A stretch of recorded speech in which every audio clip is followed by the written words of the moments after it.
বন্ধুসকল দাস এগ্ৰ ফাৰ্মৰ পৰা মই নিত্যানন্দ দাস গাহৰি ফাৰ্মিঙৰ কথা ক'লে বা ভাল গাহৰি প্ৰডাকশ্যনৰ কথা ক'লে সকলোৱে কয় মই ডি ইউজৰ দানা ইউজ কৰোঁ তো মোৰ ফাৰ্মত ভাবিলোঁ ডি ইউজ একবাৰ ইন্ট্ৰডাকশ্যন কৰি চাওঁ ডি ইউজৰ কেনেকুৱা ৰিজাল্ট আহে চাই লওঁ তো সেইবাবে আজি ফাৰ্মত ভাবিলোঁ ডি ইউজৰ দানা আনিম বুলি তো চাওঁ সেইকাৰণে ডি ইউজৰ ওপৰত কি হয় তো আজি এটা অৰ্ডাৰ দিছিলোঁ ডি ইউজৰ দানা অলপ পিছত ডি ইউজৰ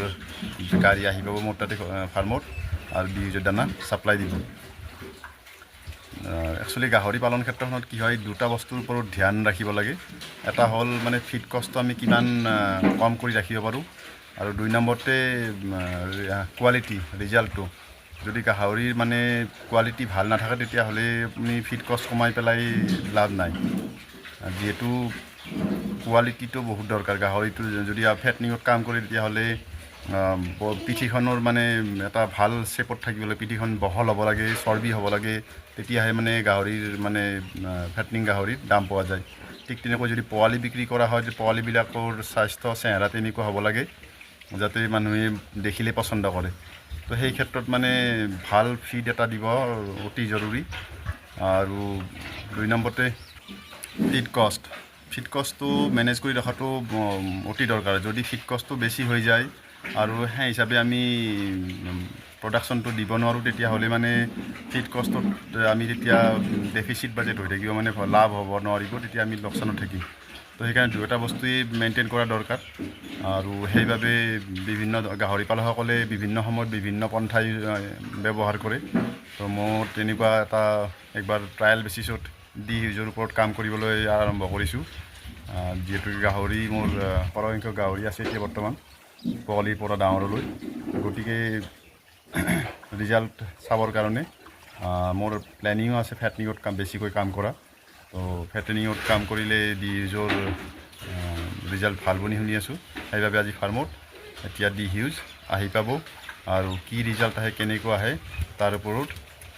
পিছলৈ এটা ভিডিঅ' বনাম তেতিয়া ক'ম এতিয়া আজি ডি ইউজৰ বাছ মোৰ ফাৰ্মত ইন্ট্ৰডাকশ্যন কৰা মানে আহিব দিলোঁ আৰু আজিৰ পৰা ডি ইউজৰ ফাৰ্মত ইউজ কৰিম এতিয়ালৈ মই ৰংলি ফিড ইউজ কৰি আছিলোঁ এইচ ডেকা কোম্পানীৰ ৰংলি ফিড মই গৰু আৰু গাহৰিৰ দুয়োটাৰ ক্ষেত্ৰতে মানে এইটো ফিড ইউজ কৰোঁ মই ৰিজাল্ট কিন্তু বেয়া পোৱা নাই স্পেচিয়েলি মানে মাইকীবিলাকৰ মানে হেল্থ ঠিকে আছে ফেটনিঙো কৰিছিলোঁ মই ফেটনিঙো 99 হৈছে কিন্তু এই পোৱালিৰ ক্ষেত্ৰত মানে মই একচুৱেলি পোৱালিবিলাকৰ কাৰণে মই বেছিকৈ বা ফেটনিঙত যিহেতু মই কাম কৰিব ওলাইছোঁ সেইকাৰণে মানে ডি ইউজো মই ট্ৰাই কৰি চাওঁ দুয়োটাৰ ভিতৰত কম্পেয়াৰ কৰি চাম আৰু ৰিজাল্ট কাৰ ভাল তেতিয়া সেইটো থাকিব সদায় ডি ইউজটো ভাল বুলি জানোৱে বাকী ফিড কষ্ট আৰু কোৱালিটি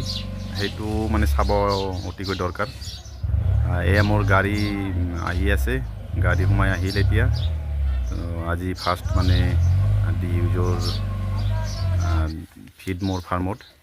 এয়া গাড়ী আহি পালে এতিয়া আমাৰ ফাৰ্মৰ ষ্টাফখিনিয়ে এইবিলাক নামাব ধৰিছে চাওঁ ৰিজাল্ট কি হয়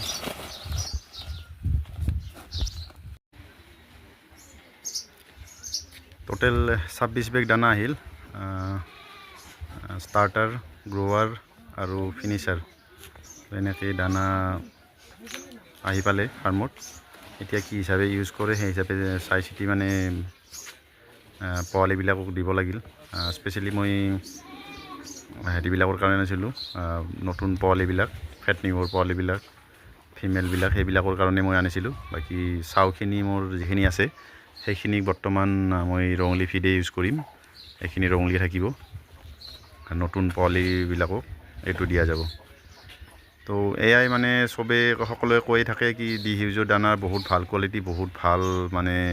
ৰিজাল্ট তো সেইবাবে আমিও আকৰ্ষিত হ'লোঁ চাওঁ ডি ইউজৰ কেনেকুৱা ৰিজাল্ট আহে আৰু যদি ভাল ৰিজাল্ট আহে তেতিয়াহ'লে এনেদৰে